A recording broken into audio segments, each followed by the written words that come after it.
All right, well, welcome back. We're here, end of July, doing another set of how many reviews this time?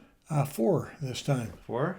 And those are the nines and tens. How many other books did you read this month? I read a bunch of them. I had a hard time finding ones that I really felt good about And so you just this month. did you finish them, or would you just I finished abandon them? most of them, but they were eights and a few lower than that. Okay.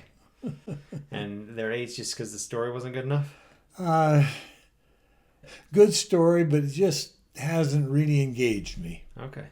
9 is when I get engaged, and Okay. 10 is when I really enjoy it. Okay. What do you have for us first? Well, the first one that I have is Crystal Beach by Tom Larcombe. I have no idea if that's how you say it.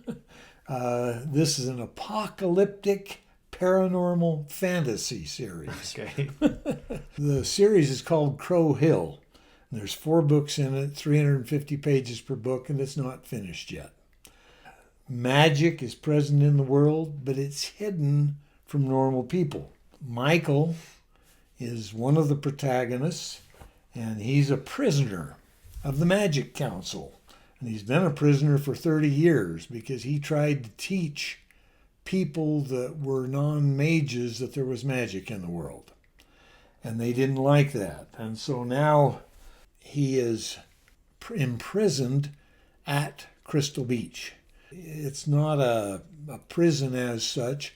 He has wards that keep him from going 25 miles away from it, and he has a mage that's there as his prisoner guard the whole time. And he basically lives in a house and lives on his own. And he's a loner because every 5 years the council comes down, Magic Council comes down, and erases the memory of anyone that he's interacted with. And so he's had a love, but she can't remember him. He's had a child, but he can't remember him. And so he finally just got to the point where he stopped interacting with people. He manages a crystal mine for the Magic Council. It's an apocalypse. The apocalypse is caused because China sells off all of the treasury bonds that they own for the United States. So clarify, this is a fantasy set in real world times. Set in real world time. And nobody knows that it's kind of like a Harry Potter. Nobody knows that Nobody there's magic. knows there's magic. Except We're for all muggles. He was trying to teach them. Right. Okay. He was trying to teach them there was magic, and they didn't like that at all. Okay, I got you now. Okay. China sells all their U.S. Treasury bonds, and it collapses the market. And then on top of that, they go in and hack all of the major banks' websites so that they cannot process credit cards. No one can buy anything unless they have cash, which no one does. And so economies go into a tailspin. Lawlessness starts up fairly quickly after that. The other protagonist is Rin. She's a teacher at a magic school when the world shuts down. Now, Michael used to teach at the same magical school with her, and she remembers him, but is not sure what happened to him. When the world kind of shuts down, there are 5 students left at the school that she can't send off to parents or someone in charge, and so she takes charge of them herself because she can't bring herself to just leave them behind. She knows that Michael is 200 miles away and that he lives on a farm, and she decides that's the place to go. And so she's going to try and get these 5 students and her to his farm. She doesn't remember much about anything other than they were really friendly at one point, and then she ran away when things got too close. The story is that Rin is going to Crow Hill with 5 students while society is collapsing around them and gangs start forming and trying to take out people that have money or food or anything that interests them. She uses magic to fight. The kids know some magic, but they're very earlier in their development. And so they're trying to make it 200 miles away to Crystal Beach. Michael is trying to help his community. he grows a farm, and he's trying to take produce down to the church where the pastor is passing out food to all of the refugees that are coming in, because other places have gangs in them that are causing some major problems.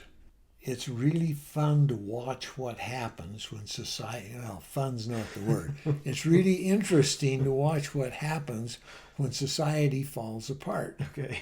And those that have no morals try to take over. Those that do, the sheriff and the pastor, try to resist that. And Michael tries to help. And Rin comes along and is trying to get there, and she finally makes it there, but that's half the story.